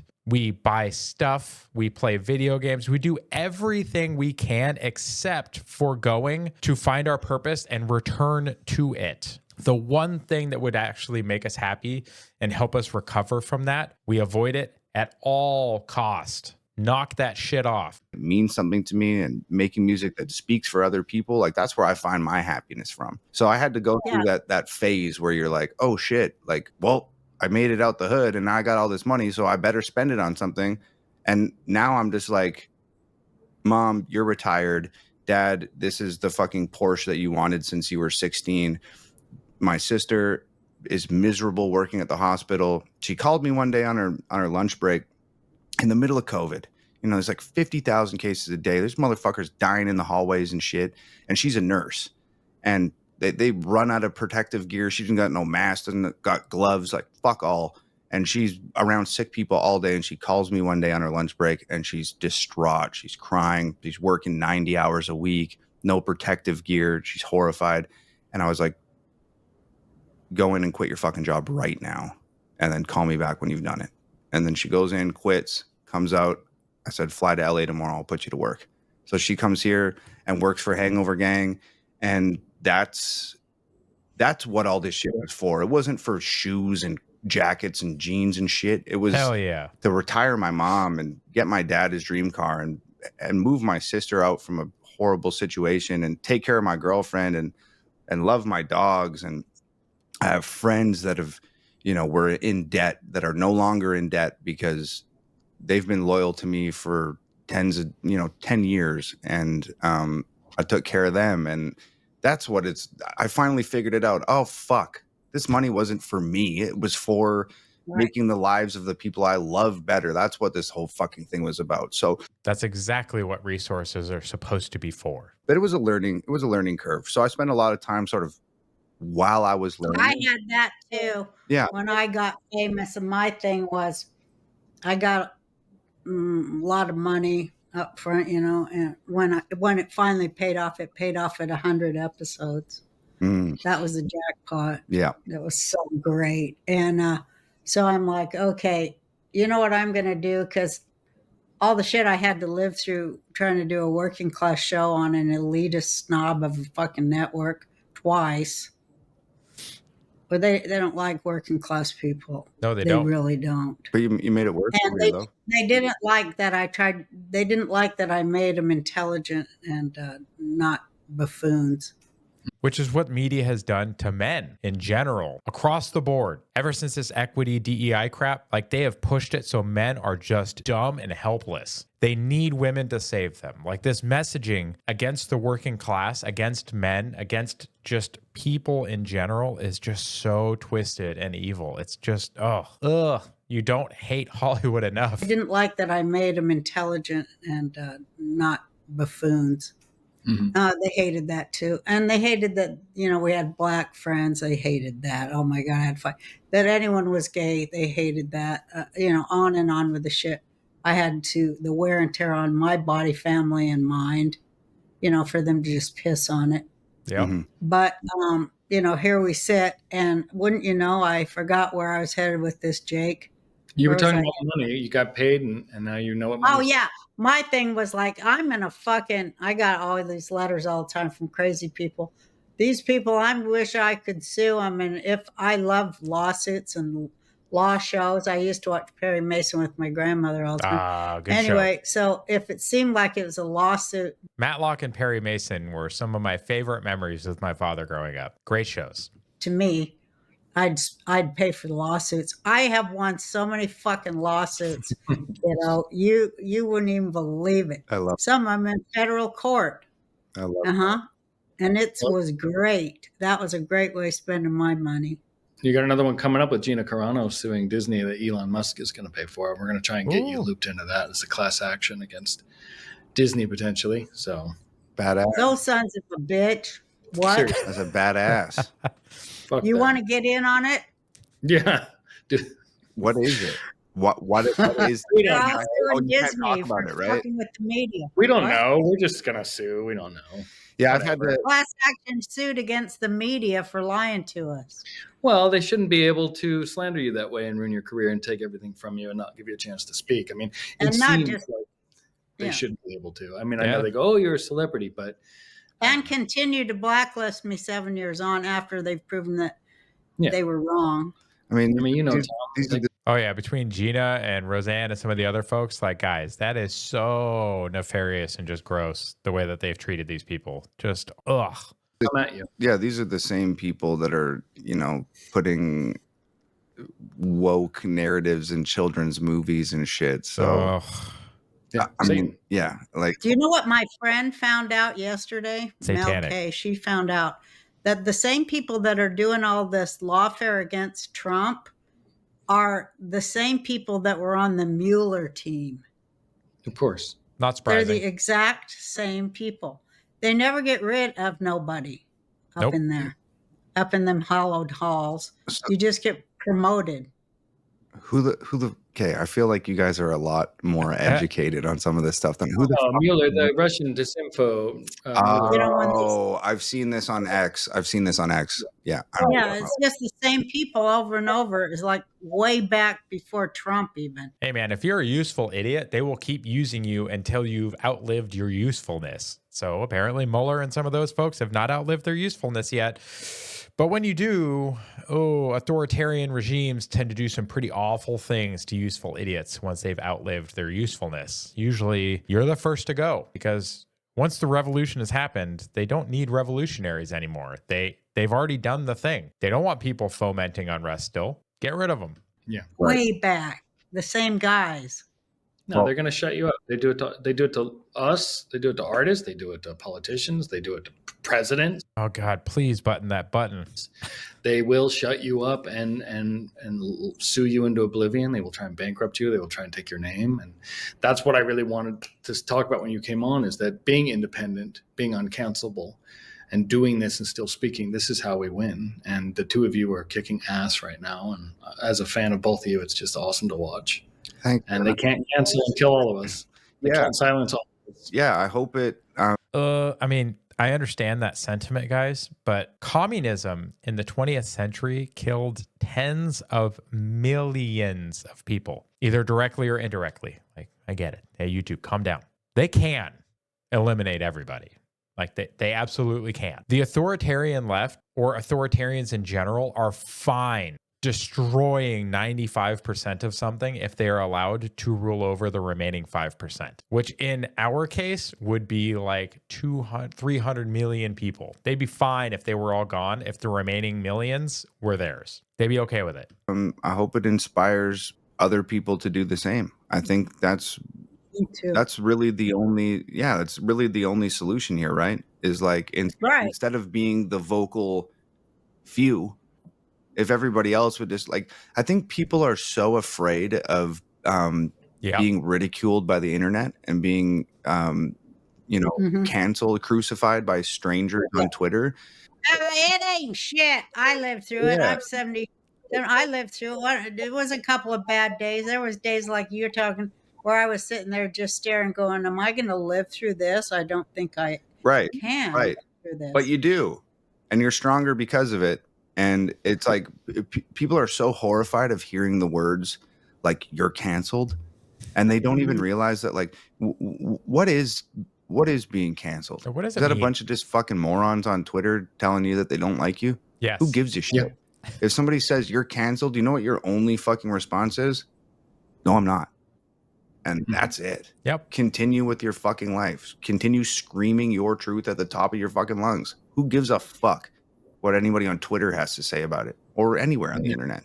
And people are. You made a really good point, Ma, just so in case you're confused on this, is that it's really not the Twitter mob that's canceling. It's the companies, the advertisers that freak out when they see the Twitter mob that canceled you. That is real. You get fired. That happened to my mom. Right. But Right. Like saying, part of my lawsuit, yeah, if Musk ever hears this, but he ignores me like all the guys ignore me.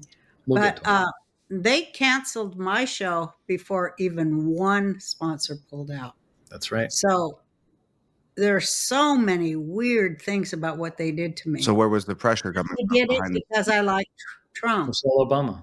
The boardroom and, like he just said, politics. It came Yeah. from the top. I mean, Valerie Jarrett, that the tweet was about that got her in They trouble. did come from the top. It came from Michelle, Barack Obama, and Bob Iger at ABC. He's a friend of theirs. Well, that's Yeah.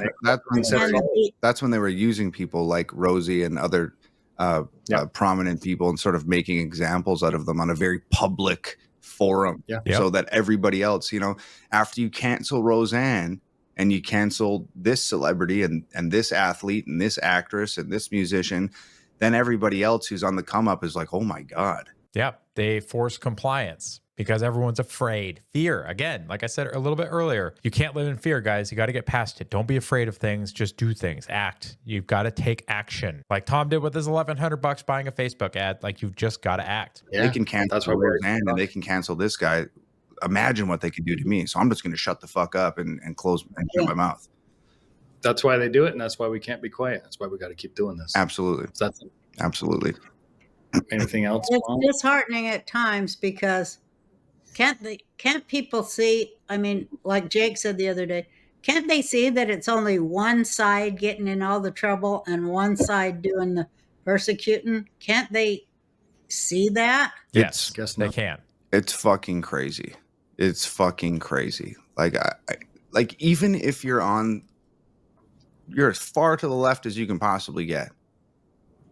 Like, there's still right and wrong. There's still fairness. Ooh, yes. Like, you're not wrong. Those still exist. But the people on the extremes of either side, they tend to not care. So yes, they exist, but it doesn't impact their thinking. Like, Right. even if you're on the team that's canceling everybody, there has to be somebody on that side of the spectrum who stands up and says, hey, guys, this isn't right. Yeah, we can win the fucking game this way, but like, is winning by cheating even worth it? Yes, because to the extreme far left, the progressives, by any means necessary, yes, they're willing to cheat. Did we even really win know. at that point? Like, Yeah, Yes. I keep waiting for them to do it, and they won't. Well, they're getting paid. I think they're all, I mean, I don't think nobody in the media does anything for free. We know that. yeah, fact. Nope. Right. Yeah. So they're all getting paid to say those things and do those things and align with those causes. They're all like everybody in the Congress and their House of Representatives is basically a paid prostitute because they're working for a pimp, Yeah, They're not working for us. that's true. They're taking their money back, for special favors for their pimps. Lobbyists. They're lobbyists. I would just like I would like to believe that there are folks out there who Nailed believe it. that integrity is a greater currency than any, fiscal amount of money that they can be paid. And guys, it is to normal people or to even extraordinary people that still think for themselves. The value of relationships and the value of high integrity is more than money because it's the people with high integrity, both with themselves and with others, and who have built high quality relationships. You take all their money away tomorrow, a year from now, they'll have a bunch of it already back because they have high integrity and high quality relationships. If you don't have high integrity with yourself, you aren't going to attract people that have high integrity, and you won't have high integrity with others. You need to have high quality relationships, guys. And the way you do that is high integrity and effort and bringing value to those people. So if you still think for yourself, or you think at all with your brain, high integrity with yourself, do not lie to yourself, do not lie to others, and bring value to yourself and others. Those are the most important things in life. The money will be a byproduct of hard work and good relationships. It'll just happen. If you're willing to compromise your integrity or those high value relationships for money, you will eventually have neither. So don't do it. I believe that in general, I think that human nature is to be good. I would like to believe that. Disagree. Me too. I would like it to be. I believe that. I think for some of us that's true. I think for the majority of us that's true. But for some, it ain't true at all. They ain't got nothing good in them. And people don't want to see it. And they always are quick to forgive the unforgivable, and yet quick to condemn the minuscule. The redeemable. Absolutely. They're so fucked up. Yeah, we're in some sort of upside down, backwards, fucking clown show right now. It's a Yeah, no shit. circus out there. Clown world. So Crazy. Well, hopefully it'll end. yeah, it's gonna be it's gonna be a big year for that, man. It's going to be one big way or year. the I other. hope our paths cross somewhere out there. If you weren't so far away, I would have came and saw you in person. But Where are you again? I can't remember. I'm outside of LA. I'm close to where you are when Okay. you're here. Well, then we're going to make it a point to do our thing when we get our thing. I would love that. when Yeah, we're this all has in been the same years in the vicinity. making, this interview, and I finally Yeah, just we've admired you for a long time, and we're so grateful that you came on the show. It's wonderful to talk to you. It's way And I could it's tell- way cooler for me. Trust me. Well, that's very sweet. he's talking about me, Mom. Oh, yeah. My son, he's all right. He's a good kid. All right. He's Well, a smart guy. thank you. I loved it. It was as good as I thought it was, and I'm so glad you finally came on. Oh. Thank you. My 5-year-old nephew can sing fake woke. I guess we're kind of programming him like TikTok on the other side. Now I think about it. At least It's pretty Great badass stuff, to watch. though. It is a great song. I mean, for those of you, if you live under a rock and don't know who Tom MacDonald is, go to his YouTube page, look up these songs. There are so many great songs. The first time I ever saw you was actually White Trash. That's No when I became a shit. fan. I told you I've been a fan of yours a long time. And then, there's so many good ones. Fake Woke is probably the one that most people probably link you to right now. And that is a brilliant song. And well, now it's the Ben Shapiro rap song that's number one this week. That's probably going to be your new thing. So congrats. Yeah. Because that really breaks so many paradigms. I love it for so many reasons. It breaks so many narratives and false paradigms. First of all, Ben Shapiro rapping is so hilarious. It really is, guys. Like, the more I've learned watching these interviews, I almost want to go back and re-watch and re-react to some of the earlier stuff, but there's still so many things I haven't reacted to. Guys, I don't have the time right now. Like, I need to keep working on this. I need to keep building this. If I can get enough built here and do the work and bring you all enough value, then eventually I can make this a thing.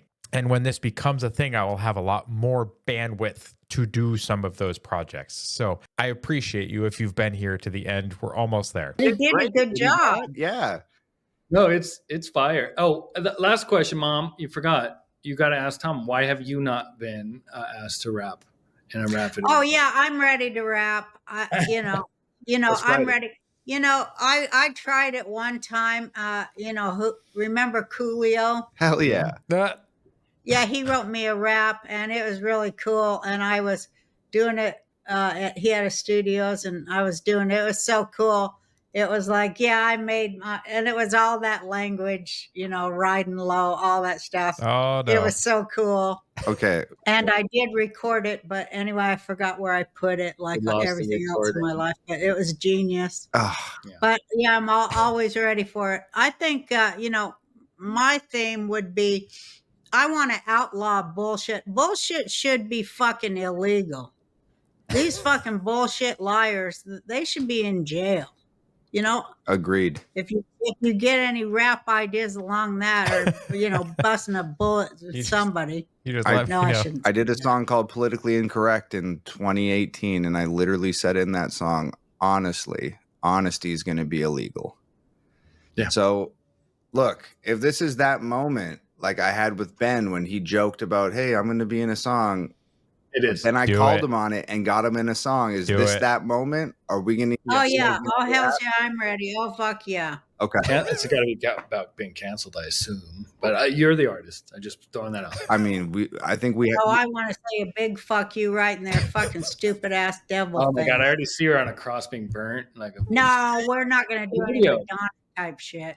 Talk to Nova about it. She'll love that. I mean, that sounds more like a Lil Nas X video than a Tom MacDonald video. But, let's do a non-satanic rap. That'd be awesome. yeah, right. Let's do that. Against the devil, that'd be so rad. So when you're back Okay, around here, we'll do it. we're gonna hook up. And you don't drink, so how much fun are you now?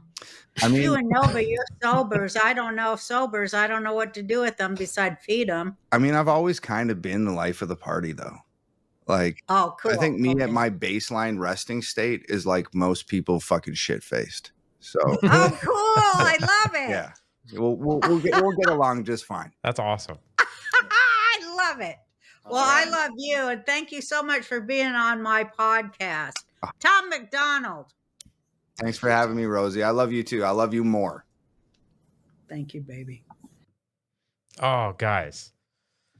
Oh, guys, that was one of the best videos I have ever seen. The pleasure is all mine to do a reaction to this. I hope you enjoyed the journey with me. I apologize if you felt some of the interruptions were a little long. Hey, tough. That's just the way my channel is. I will always provide my input where I feel called to do so. But yeah, guys, this whole canceling people thing, it's got to stop. Honesty needs to prevail. High integrity needs to prevail. Hard work needs to prevail. These are the messages that we need to succeed going forward. There's so many things in our society that are just so broken right now, and our culture is one of them. But it does feel like we're starting to get some of it back. So we have people like Tom doing wonderful music. We have people like Tim doing great podcasts. Even his Culture War podcast, always a good time. Guys, we just need to reclaim these spaces. We need to keep making content. The more that we interact, the more that we engage, the more that these platforms are going to realize that there is a market for these ideas. The marketplace is where we're going to win. Thank you to those of you that made it to the end of the video. I greatly appreciate your support.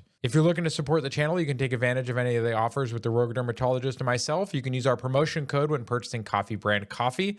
Go ahead and check out Coffee Brand Coffee. Their blend #1 light roast is my favorite. I drink it with no cream, no sugar. Black coffee always, all day, every day. So go check them out. Use our promotion code if you decide to purchase something, and leave me a comment letting me know you've done it. If you're looking for a free way to support the channel, you can like this video, you can leave a comment on the video, you can share this video with friends and family, and you can subscribe to the channel. Every one of these actions helps out with the algorithm. Every time you help out with the algorithm, you help my channel grow.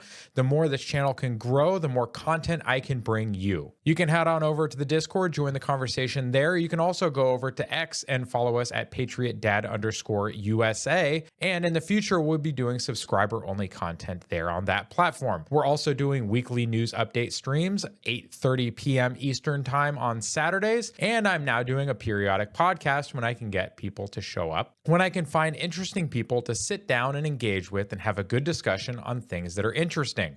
My first episode is already live on the channel. That was with my father, his time growing up with a single parent, his time growing up under a single parent household, the hard work that his mother had to do to support them, the work he had to do to support them, his time in collegiate sports, his time in Vietnam, his time in entrepreneurship and owning gas stations, his time in law enforcement, 25 years there and retired, the amount of effort that he put into the community where I grew up, and the fact that people still know him and engage him positively says a great deal about how good of a person my father is. So check out that episode today and show your support. If you have a song or another interview that you want to see reacted to on this channel, please make sure you leave a link to it down in the comments below, and I will get to it as soon as I can. I hope you all have a wonderful week. Take care of yourselves, and God bless. Go ahead and check out one of the links on the screen now to either subscribe to the channel and see the rest of the videos of the channel, or one of the carefully selected videos that you may wish to see that YouTube has used its algorithm to select for you.